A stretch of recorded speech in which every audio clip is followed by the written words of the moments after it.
Good morning, students. Today we are going to discuss the chapter of contracts of bailment and pledge. जैसा कि बेटा आपको पता है कि ये हमारा इस यूनिट में एक ही चैप्टर है, यूनिट थर्ड में. सो ऑब्वियसली इस चैप्टर को आपको कंप्लीटली ही बहुत ही अच्छे से कवर करना है. बेसिकली ये चैप्टर 2 पार्ट्स में डिवाइडेड है. Contract of bailment and place. आज मैं इसमें कॉन्ट्रैक्ट ऑफ बेलमेंट डिस्कस कर रही हूँ. सबसे पहले ये है कि इसका मीनिंग क्या होता है. ठीक है, सी इंडियन कॉन्ट्रैक्ट एक्ट के सेक्शन 148 से 181 में बेलमेंट एंड प्लेस को डिस्कस किया गया है.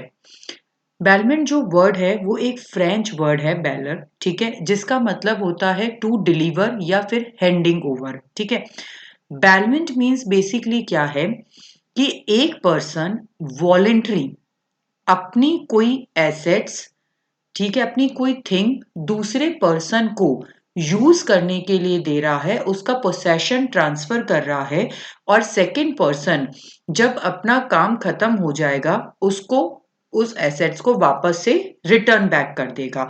ठीक है, ठीक है, ये देखिए. A contract of bailment is a contract in which one person delivers some goods to another for some purpose, and when the purpose is accomplished, the goods are returned or otherwise disposed of according to the direction of the person delivering them. It means जैसे for example हम Taylor के पास जाते हैं अपने cloth को stitch करवाने के लिए, तो टेलर को जो हम देते हैं वो भी एक कॉन्ट्रैक्ट ऑफ बेलमेंट है. अगर हमारा कोई इलेक्ट्रॉनिक प्रोडक्ट खराब हो गया है और हम उसको मेंटेनेंस के लिए दे रहे हैं या उसको ठीक करने के लिए दे रहे हैं, वो भी कॉन्ट्रैक्ट ऑफ बेलमेंट है. ठीक है ना. इसी तरीके से जैसे आप है ना वॉशरमैन को, मतलब कपड़े धोने वाले को कपड़े धोने के लिए देते हैं, वो भी एक कॉन्ट्रैक्ट ऑफ बेलमेंट है. क्योंकि इसमें क्या हो रहा है, जैसे अगर हम टेलर का एग्जांपल लें तो उसमें क्या हो रहा है कि मान लीजिए मैंने अपने कपड़े स्टिच करने के लिए दिए, तो मैं टेलर को क्लोथ ले जाकर दे रही हूँ. ठीक है, और वो टेलर क्या करेगा, उसको किस काम के लिए दिया जा रहा है कि वो उसको स्टिच करके और मुझे वापस रिटर्न कर देगा. ठीक है, तो वो उसको स्टिच करेगा और स्टिच करके मुझे वापस से रिटर्न कर देगा. तो कॉन्ट्रैक्ट ऑफ बेलमेंट में ये जरूरी नहीं है कि एक प्रोडक्ट जिस शेप में दिया जा रहा है उसी में उसी रूप में वापस आएगा. ये हो सकता है कि जैसे मैंने कॉन्ट्रैक्ट को क्लोथ के शेप में दिया, ठीक है, और वो स्टिच होके मेरे पास वापस आया. So this is also possible. Okay, the ownership of such property or goods remain with the person owing the property. बस obvious सी बात है कि जो भी property या जो भी thing आप as a contract in bailment दे रहे हो, तो उसमें ओनरशिप तो उस बंदे के पास ही रहेगी जिसकी वो प्रॉपर्टी है. बस उसका राइट ऑफ पोसेशन यानी उसको यूज करने का आप राइट दूसरे पर्सन को ट्रांसफर कर रहे हो. ठीक है, ये इसके एग्जाम्पल्स हैं. अब इसमें जो पर्सन अपनी एसेट्स ट्रांसफर कर रहा है वो क्या कहलाता है, बैलर कहलाता है, और दूसरा क्या कहलाता है, बैली कहलाता है. ठीक है, अब इसकी करेक्टरिस्टिक्स क्या है. Bailment is a contract. जैसे हमारे इंडियन कॉन्ट्रैक्ट एक्ट के बाकी कॉन्ट्रैक्ट्स हैं, ठीक उसी तरीके से ये भी एक कॉन्ट्रैक्ट होता है. इसमें भी दोनों पार्टीज के बीच में एग्रीमेंट होता है. सो दैट्स वाई इसमें भी essential elements of a valid contract सारे होने चाहिए. Bailment is of a movable goods. ये आपको ध्यान रखना है कि जितनी भी मूवेबल गुड्स होती हैं, यानी जिसको एक जगह से दूसरी जगह पर ट्रांसफर किया जा सकता है, बेलमेंट कॉन्ट्रैक्ट सिर्फ उसी पे एप्लीकेबल होते हैं. ठीक है, इमूवेबल पे नहीं होते. सच contract can not be made for immovable property like land और बिल्डिंग, क्योंकि आप उसको एक जगह से दूसरी जगह ट्रांसफर नहीं कर सकते हैं. तो जो मूवेबल एसेट्स हैं, मूवेबल गुड्स हैं, उस पर ये कॉन्ट्रैक्ट एप्लीकेबल होता है. But currency is not considered to be a movable property. पर आपको यहाँ पर एक रूल ये ध्यान रखना है कि करेंसी भी जो होती है वैसे तो एक जगह से दूसरी जगह ट्रांसफर हो सकती है, बट यहाँ पर इसको मूवेबल प्रॉपर्टी में कंसिडर नहीं किया जाता. नेक्स्ट, बेलमेंट इन्वॉल्व्स ट्रांसफर और पोसेशन ऑफ गुड्स। आपको इसमें यह ध्यान रखना है कि इस कॉन्ट्रैक्ट के लिए ये जरूरी है कि जो भी मूवेबल गुड्स है वो उसका पोसेशन एक पर्सन से दूसरे पर्सन को ट्रांसफर होना चाहिए। ठीक है, मतलब उसकी डिलीवरी होना जरूरी है। डिलीवरी थ्री टाइप्स की हो सकती है, एक्चुअल, कंस्ट्रक्टिव और टोकन, बट डिलीवरी होना जरूरी है। Okay, the transfer under bailment is temporarily. Next, obviously ये जो डेफिनेशन मैंने आपको बताई थी उसमें क्या बताया था कि यूज होने के बाद में या तो उसको रिटर्न कर दिया जाता है या जो मेन ओनर है उसने जैसे भी उसको डिस्पोज ऑफ करने को कहा है वो कर दिया जाता है। यानी कि ये जो कॉन्ट्रैक्ट ये जो ट्रांसफर ऑफ पोसेशन होता है वो पूरी तरीके से टेम्पररीली होता है। The goods must be delivered to the other person. ये मैंने अभी आपको यहाँ पे पहले भी बताया कि इसमें पोसेशन होना, डिलीवरी ऑफ गुड्स होना बहुत ही जरूरी है। बैली के पास में वो गुड्स पहुंचना ही चाहिए। The bailor has the right to return of goods. Next, ये कैरेक्टरिस्टिक सारी इसकी डेफिनेशंस में से निकली है। इस कॉन्ट्रैक्ट का एक फीचर ये है कि जो गुड्स हैं वो बेलर के पास में वापस रिटर्न होनी चाहिए। If the goods are not return to the bailor then it is not a bailment, but it must be noted that it is not essential that the goods are returned in the condition they were received by the belling। Means bailment के लिए क्या जरूरी है कि एक party से movable goods का possession दूसरी पार्टी को डिलीवर होना चाहिए। दूसरी पार्टी को जिस ऑब्जेक्टिव के साथ वो दिया गया है जब वो पूरा हो जाएगा तो जो बैली है सेकेंड पार्टी वो इसको वापस से फर्स्ट पार्टी यानी कि बेलर को रिटर्न करेगी। These are the characteristics.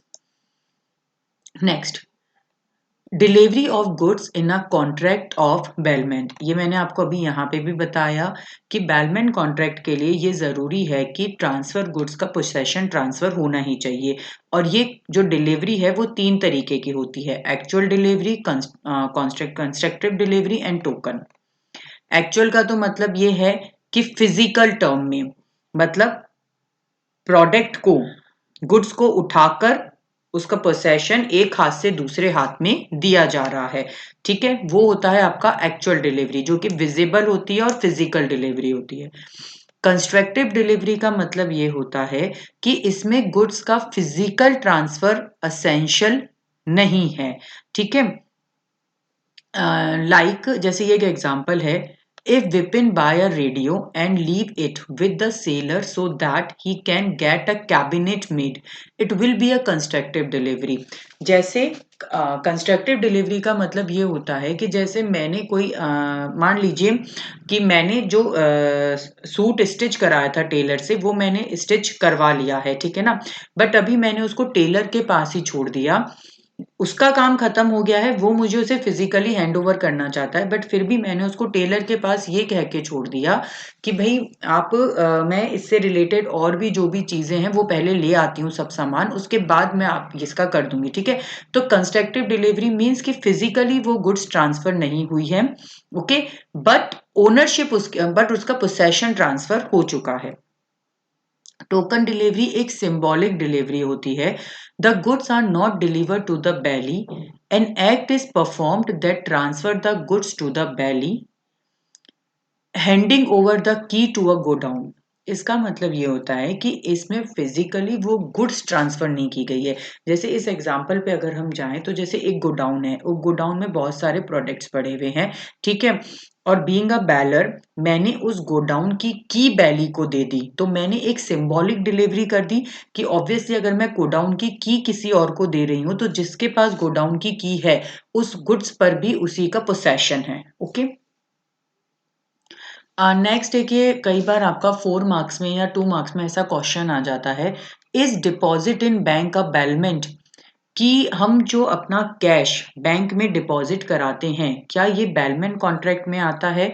तो इसका आंसर है no, because bank are not return in the same form. Because हम जो अपनी करेंसी बैंक में डिपॉजिट करवाते हैं वो बैंक हमारे को उसकी वैल्यू ऑफ मनी रिटर्न करता है, वो currency as it is return नहीं करता है। Okay, next, types of types of contract of bailment. यहाँ पे जो कॉन्ट्रैक्ट्स हैं उनको टू पार्ट्स में बेसिकली टू बेसिस पे डिवाइड किया गया है। Contract from the point of view of rewards and contract from the point of view of object. First, rewards point of view से। रिवॉर्ड पॉइंट ऑफ व्यू से जो bailment के contract किए जाते हैं उनको फर्दर टू पार्ट्स में divide किया गया है। बेलमेंट फॉर रिवॉर्ड और non gratuitous bailment and gratuitous bailment. इसका मतलब ये है फर्स्ट वाले का, bailment for reward means when some charge is specified for a bailment और a consideration passes between the beller and the belly, like charges for hiring a locker in a bank।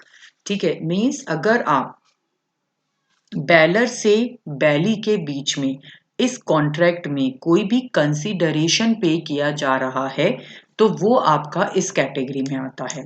ठीक है, और अगर कोई भी consideration पे नहीं किया जाएगा तो वो आपका ग्रेटिट्यूड्स में आता है। इट मीन्स जैसे अगर हम बैंक में जा रहे हैं और हम लॉकर ले रहे हैं और वहां पे अपने सामान रख रहे हैं तो वो बेलमेंट कॉन्ट्रैक्ट में आ रहा है, क्योंकि वो सामान तो हमें एज इट इज मिलेगा वापस। ठीक है, बट उस लॉकर के बदले में हम चार्जेस पे कर रहे हैं, तो ये जो बेलमैन कॉन्ट्रैक्ट है ये किस कैटेगरी में आएगा? नॉन ग्रेटिट्यूड्स बेलमैन कैटेगरी में। और जैसे मान लो मैंने अपने फ्रेंड से एक बाइसिकल ली राइड करने के लिए और राइड करने के बाद में मैं उसको वापस रिटर्न कर रही हूँ। ठीक है, तो वो जो बेलमैन कॉन्ट्रैक्ट है वो उसमें कोई कंसिडरेशन नहीं हो रहा है बेलर एंड बैली के बीच में, तो वो आपका इस कैटेगरी में आएगा। नेक्स्ट है ऑब्जेक्ट पॉइंट ऑफ व्यू से, मतलब आप जो भी गुड्स ट्रांसफर कर रहे हो वो किसी ऑब्जेक्टिव के साथ कर रहे हो। ठीक है ना, इसमें ये टाइप्स आते हैं। ठीक है, अब इसमें इसमें आपके पास में first second third four five six types होते हैं। ठीक है, फर्स्ट है इसमें फॉर यूज, मीन्स प्योरली एक पर्सन से दूसरे पर्सन को जो गुड्स का पोसेशन ट्रांसफर हो रहा है वो यूज के लिए हो रहा है। ठीक है, जैसे if mister A lends his camera for a month for the use of B who is going on a holiday। ठीक है, तो किसके लिए हो रहा है कि आप किसी को उसको पर्टिकुलर यूज करने के लिए दे रहे हो, तो वो आपका क्या कहलाता है? Bailment for use. Bailment for safe custody, इसमें क्या होता है कि एक पर्सन से बेलर से बैली को जो गुड्स ट्रांसफर होती है वो उसको सेफ कस्टडी में रखने के लिए होती है। ठीक है, जैसे हम रेलवे में क्लॉक रूम में अपने सामान रख के जाते हैं। बेलमेंट फॉर कैरेज मीन्स इसमें बेलर से बैली में जो गुड्स ट्रांसफर होती है वो किसके थ्रू होती है? कैरेज के थ्रू, यानी कि जो हम ट्रांसपोर्ट कंपनीज में कराते हैं। When a transport company is given charge of goods for transportation from one place to another. ठीक है, जैसे हम ट्रांसपोर्ट में अपना सामान भेजते हैं तो वो भी कॉन्ट्रैक्ट ऑफ बेलमेंट होता है। Bailment for alteration in shape, इसका मतलब जो हम टेलर को क्लोथ देते हैं, मतलब जो भी आप प्रोडक्ट दे रहे हो वो शेप चेंज होके आपके पास वापस आएगा, वो bailment for alteration in shape कहलाता है। जब आप अपनी कोई थिंग्स रिपेयर्स के लिए देते हो तो वो बेलमेंट ऑफ रिपेयर्स कहलाता है। और एक होता है आपका bailment of pledge, when a debtor hands over a valuable to the creditor in against the security of a loan. ठीक है, कि जब एक डेटर लोन की सिक्योरिटी के अगेंस्ट में कोई भी वैल्यूएबल थिंग क्रेडिटर को दे देता है, ठीक है, तो वो प्लेस कहलाता है। ये चूंकि आगे आपके पास इस चैप्टर में पूरा डिटेल में है तो हम वहां डिस्कस करेंगे। नाउ नेक्स्ट है आपका what are the duties and responsibility of a bailor, यानी कि जो गुड्स ट्रांसफर कर रहा है उसकी क्या ड्यूटीज हैं। First, to disclose faults in the goods bailed. ये बहुत इंपॉर्टेंट है कि एक पर्सन जो कि अपनी गुड्स को किसी दूसरे पर्सन जो कि अपनी गुड्स का पोसेशन किसी दूसरे पर्सन यानी कि बैली को ट्रांसफर कर रहा है, वो उसे अपनी गुड्स से रिलेटेड जितने भी डिफेक्ट्स हैं वो at the time of the delivery Balor को बैली को बताने जरूरी हैं, उसको अवेयर करने जरूरी हैं, ताकि बैली को उस चीज से कोई भी डैमेज ना हो। If the Balor does not make such disclosure he is responsible for any damage caused to the belly by such fault। Okay अगर वो कुछ बताएगा नहीं तो ऑब्वियसली उस गुड्स को यूज करने से अगर बैली को कोई भी लॉस होता है या कोई भी डिफॉल्ट कुछ भी प्रॉब्लम होती है तो उसके लिए फिर बेलर खुद रिस्पॉन्सिबल है। Okay next to repay the necessary expenses. ठीक है अब इसमें यह है कि जब बेलर ने बैली को कोई गुड्स ट्रांसफर की है और अगर उसमें कुछ इस तरीके की नीड है कि उसको यूज करने से पहले उसको रिपेयर कराना जरूरी है तो फिर उस रिपेयर को बैली पे नहीं करेगा, बेलर खुद पे करेगा। ठीक है to identify to indemnify the bailee. इसका मतलब ये है कि the bailor is responsible for any loss और damage that is suffered by the bailee because of some defects in a ownership और other rights to the bailee. इसका मतलब ये है कि जैसे मान लो ए ने अपनी कार मिस्टर बी को, ए बैलर है उन्होंने अपनी कार मिस्टर बी को यूज करने के लिए दे दी ये कह के कि ये मेरी कार है। ठीक है बट वो कार ए की नहीं थी वो सी की थी, मतलब सी ने मिस्टर बी से सी कार सी की थी और ए ने बी को ये कह के दे दी कि ये मेरी कार है आप यूज कर लो, और बाद में सी ने क्या किया बी पे सू कर दिया कि भाई इसने मेरे साथ में गलत किया है ये मेरी कार चुरा के ले गया। तो इन दैट केस बी की तो कोई गलती नहीं थी उन्होंने तो ए पे ट्रस्ट किया था तो बेलर इज रिस्पॉन्सिबल। अब उस केस के कारण बी को जो भी लॉस हो रहा है वो लॉस बी पे नहीं करेगा, उस लॉस को किसको कवर करना पड़ेगा मिस्टर ए बेल उसको। ठीक है liability on permanent breach of bailment. The bailer is responsible to pay the bailee for the difference in the amounts of the expected gain and loss suffered by the bailee. Okay, अगर इस तरीके के contract में मान लीजिए कि बैली को कोई लॉस हुआ है या किसी भी थर्ड पार्टी को कोई लॉस हो गया एसेट से या किसी से और बैली को उसको पे करना पड़ गया तो वो लॉस बैली किससे कवर करेगा, बैलर से कवर करेगा। ठीक है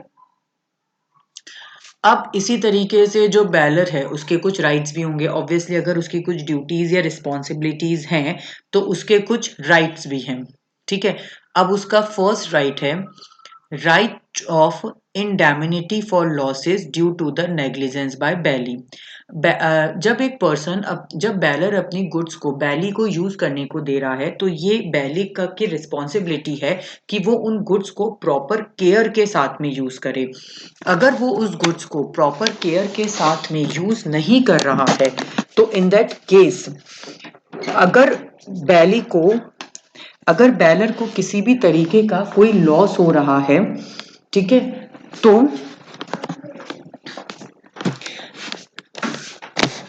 बैली उसके उस लॉस को पे करेगा। सेकंड टर्मिनेशन ऑफ बेलमेंट और inconsistent use of the belly.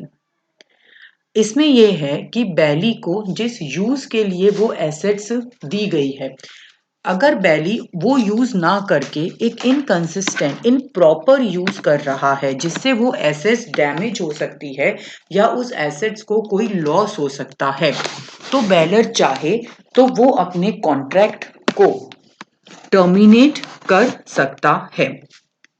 Next compensation for unauthorised used by the bailee. इसमें यह है कि जो सेकेंड वाला पॉइंट है उसी के हिसाब से है कि बैलर अगर किसी बैली अगर बैलर से जो गुड्स आया है उसको अनऑथोराइज्ड वे में यूज कर रहा है, मतलब वो यूज कर रहा है जो कि उसको नहीं कहा गया है और इससे वो गुड्स डैमेज्ड हो रही है तो इन दैट केस उस गुड्स के डैमेज होने के कारण बैलर को जो भी लॉस हो रहा है वो बैलर बैली से रिक्वेस्ट कर मतलब कह सकता है। ठीक है next compensation when the belly mix the goods belt with his own goods। ये एक बहुत ही इंपॉर्टेंट है, ये कई बार 2 मार्क्स में भी आ जाता है। अगर ये हो कि बैलर से जो गुड्स बैली के पास में आई हैं उन गुड्स को बैली ने अपने गुड्स में मिक्स कर लिया। ठीक है तो इसमें क्लॉजेस ये हैं एज पर द सेक्शन 156 कि बैली ने बैलर गुड्स और ओन गुड्स को जो मिक्स किया है अगर वो आइडेंटिफाइड है एंड सेपरेट की जा सकती है तब तो क्या होगा, उन गुड्स को अलग अलग कर लिया जाएगा। ओके, और बेलर सिर्फ अपनी वाली गुड्स को ही अगर कुछ लॉस हुआ है तो डैमेज के लिए क्लेम कर सकता है। बट इन केस अगर उन गुड्स को आइडेंटिफाई करना और सेपरेट करना पॉसिबल नहीं है, then the bearer is entitled to receive compensation of the total goods kept in the bailment। ठीक है, ओके, अगर आप अलग कर सकते हो तो बेलर अपनी गुड्स को अलग करवाएगा और उन गुड्स को जो लॉस हुआ है उसके लिए डैमेज के लिए क्लेम करेगा। लेकिन अगर आप अलग नहीं कर सकते हैं तो in that case total goods के डैमेज के क्लेम करेगा। ठीक है, नेक्स्ट, सॉरी, नेक्स्ट है आपका इसमें rights of goods in case of gratuity bailment. ठीक है, means bailor can demand their return whenever he please. It means कि अगर आपने किसी पर्पस के लिए दी है लेकिन आपको लग रहा है कि बेलर को अगर ये लग रहा है कि उसको उस गुड्स को वापस चाहिए तो फिर वो उसके लिए डिमांड कर सकता है। ठीक है, right to get back goods, ये तो मैंने आपको पहले भी बताया था कि बेलमेंट में होता ही यही है कि बेलर अपनी गुड्स बैली को देगा और बैली उसका प्रॉपर यूज करने के बाद में ऑब्जेक्टिव फिनिश होने के बाद में वापस से रिटर्न कर देगा। राइट टू इंक्रीज और प्रॉफिट फ्रॉम गुड्स बेल्ड, इसको मैं एक एग्जांपल से समझाती हूँ। जैसे मान लो कि मिस्टर ए ने मिस्टर ए कुछ समय के लिए बाहर गए और फिर जब वो जा रहे थे तो वो अपनी गाय अपने दोस्त को दे के चले गए कि आप उसकी प्रॉपर टेक केयर कीजिए। ठीक है, जब वो वापस आए then the cow gives birth of a calf. ठीक है, तो इन दैट केस आप ऐसा नहीं कह सकते हैं कि जो उनके फ्रेंड है वो उनको गाय तो वापस कर देंगे और उसका बच्चा अपने पास रख लेंगे, नहीं, क्योंकि वो गाय मिस्टर ए की ही थी, वो तो बेलमेंट में उसको मिस्टर बी को दे के गए थे। तो इन दैट केस उनको वो दोनों चीजें वापस से रिटर्न करनी होंगी। अब नेक्स्ट पार्टी अपनी कौन होती है, बैली, जिसको कि गुड्स दी जाती हैं।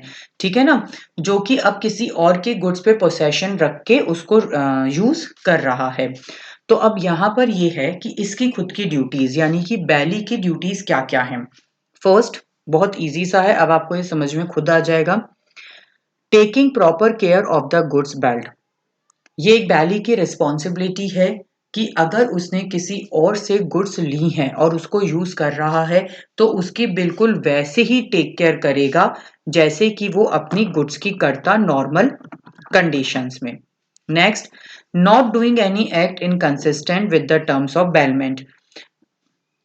ऑब्वियसली बेलमेंट कॉन्ट्रैक्ट में जो कुछ भी लिखा हुआ है कि आप इस गुड्स को कैसे यूज कर सकते हो और कितना यूज कर सकते हो, बैली सिर्फ उतने ही राइट्स के साथ में उस गुड्स को यूज करेगा, उसका कोई भी अनऑथोराइज्ड यूज नहीं करेगा। अगर बैली उन गुड्स को अपने गुड्स के साथ मिक्स कर देता है तो इन दैट केस उसको ये ध्यान रखना होगा कि वो उन दोनों गुड्स को अगर अलग अलग, पहली बात तो वो उनको मिक्स ही ना करे। ठीक है, जो अगर वो मिक्स कर रहा है तो बेलर से उसे पहले से इसके लिए कंसर्न लेनी होंगी कि मैं आपकी और अपनी गुड्स को एक साथ रखने वाला हूं। अगर वो विदाउट कंसर्न, बेलर की विदाउट कंसर्न गुड्स को मिक्स कर देता है और गुड्स अगर आइडेंटिफाइबल हैं या सेपरेट की जा सकती हैं तो वो उनको अलग अलग करके रखेगा। और अगर बैलर की कोई भी गुड्स खराब हुई है तो उसके लिए बैलर को कंपनसेट करेगा। लेकिन अगर उसने बैलर के विदाउट कंसर्न गुड्स को रख लिया है और अब पॉसिबल भी नहीं है कि वो उनको अलग अलग कर सकता है तो फिर वो टोटल गुड्स का जो भी डैमेज है वो बैलर को पे करेगा। सेम ऐसे ही काम होने के बाद में, ऑब्जेक्टिव फुलफिलमेंट होने के बाद में बैली गुड्स को वापस से रिटर्न करेगा बेलमेंट को। अगर उस गुड्स पर उसको कोई भी एक्स्ट्रा प्रॉफिट हुआ है, जो कि मैंने अभी आपको काऊ वाला एग्जांपल दिया था, तो ये उसकी ड्यूटी है बैली की कि वो उस एक्स्ट्रा प्रॉफिट को भी रिटर्न कर दे। ठीक है, और किसी भी तरीके का कोई भी एडवर्स टाइटल वो उस गुड्स पर क्रिएट नहीं करेगा। ठीक है, नेक्स्ट, अब बैली के राइट्स क्या हैं, ऑब्वियसली ड्यूटीज हैं तो उसके कुछ राइट्स भी हैं। First, right to compensate for loss on account of fault in goods bailed. अगर बेलर ने जानबूझ के कुछ बातें छुपाई हैं, कुछ फैक्ट छुपाए हैं जिसके कारण बैली को लॉस हुआ है या कोई भी डैमेज हुआ है, तो फिर वो उसे बेलर से क्लेम कर सकता है। Right to receive necessary expenses. अगर बेलर से ली हुई गुड्स को अपनी कस्टडी में रखने के लिए ट्रांसपोर्ट पर या रिपेयर्स पर या किसी भी तरीके की सेफ्टी मेजर्स पे बैली को कुछ एक्सपेंसेस करने पड़ गए हैं, तो वो उन एक्सपेंसेस के लिए भी बेलर से क्लेम कर सकता है। Right against pre mature termination of bailment.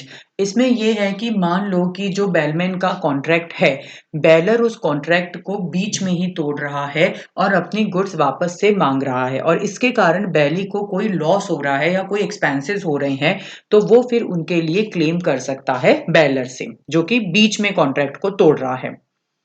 Right to compensation in case of defective title. ये मैंने अभी आपको पहले भी बताया कि मान लीजिए कि एक पर्सन है, वो एक पर्सन बीइंग अ बेलर ये कह के गुड्स बैली को दे रहा है कि ये मेरी गुड्स है, लेकिन उसका उस पर राइट नहीं है, वो झूठ बोल रहा है, ठीक है। और फिर थर्ड पार्टी ने बैली पर इस चीज के लिए क्लेम कर दिया, तो बैली उसका कंपनसेशन किससे निकलवाएगा? बेलर से निकलवाएगा। सेम ऐसे ही delivery of goods to one of the joint owner. मान लीजिए कि दो चार लोगों ने मिलकर दो या तीन बैली हैं और उन्होंने मिलकर है ना कोई गुड्स, सॉरी, मान लीजिए कि एक गुड्स बैली ने जिससे ली है उसके दो या तीन को ओनर्स हैं, तो जब काम खत्म हो जाएगा तो बैली सबको इन्फॉर्म नहीं करेगा बल्कि वो किसी भी एक बैलर को रिटर्न कर देगा, ठीक है। ऐसे ही है राइट टू इंटरप्लाइज, ठीक है ना, कि वो अगर कोई भी डिफेक्टिव गुड्स है, गुड फेथ में कुछ भी ली हुई है और फिर भी कुछ लॉस हो जाता है तो वो उसके लिए क्लेम कर सकता है, ठीक है। फिर इस तरीके से ये बाकी के आई थिंक आप लोग खुद पढ़ लीजिएगा, आपको समझ में आ जाएंगे, इजी से हैं सारे पॉइंट्स, ठीक है। और ये जो लास्ट में पॉइंट्स हैं जो कि मैंने बिल्कुल भी अंडरलाइन कर ही नहीं रखे हैं, आप इन पॉइंट्स को लीव कर दीजिएगा, इनको पढ़ने की जरूरत नहीं है। नेक्स्ट है टर्मिनेशन ऑफ बेलमेंट, कि बेलमेंट कॉन्ट्रैक्ट को किस तरीके से डिस्चार्ज या टर्मिनेट किया जा सकता है। तो we have a 5 methods for this. First, doing an act inconsistent with the terms of bailment. Bailor या बैली में से अगर कोई भी, यूजुअली बैली का होता है इसमें, अगर बैली कॉन्ट्रैक्ट बेलमेंट कॉन्ट्रैक्ट में जो भी कंडीशंस लिखी हुई हैं उनके अगेंस्ट या उनसे अलग जाकर कर रहा है, तो बेलमेंट कॉन्ट्रैक्ट टर्मिनेट हो सकता है। At the desire of the Balor in case the gratitude bailment. अगर बैलर चाहे तो ग्रेटिट्यूड बेलमेंट के केस में वो अपनी कभी भी कह सकता है कि भाई आप मेरी गुड्स को वापस रिटर्न कर दो, मुझे चाहिए, ठीक है। On expiry of the period, ये ऑब्वियसली इजी सा है कि अगर बेलमेंट कॉन्ट्रैक्ट किसी पर्टिकुलर टाइम पीरियड के लिए बनाए गए हैं, तो जब वो टाइम पीरियड फिनिश हो जाएगा तो कॉन्ट्रैक्ट अपने आप ही टर्मिनेट हो जाएगा, ठीक है। अगर किसी फोर्थ है, अगर किसी ऑब्जेक्टिव के लिए बनाए गए हैं और बैली ने वो ऑब्जेक्टिव अचीव कर लिया है तो भी कॉन्ट्रैक्ट फिनिश हो जाएगा। एंड अगर बैलर या बैली में से किसी की डेथ हो जाती है तो ग्रेटिट्यूड बेलमेंट के केस में ऑब्वियसली जब एक पार्टी की ही डेथ हो गई है तो वो वापस से गुड्स जो कॉन्ट्रैक्ट है वो आपका टर्मिनेट हो जाएगा, ठीक है। सो आप लोग इस ऑडियो को एक बार ध्यान से सुन लेना, अगर आपको कोई भी कंफ्यूजन होता है तो कमेंट सेक्शन में you can ask me. Okay, thank you.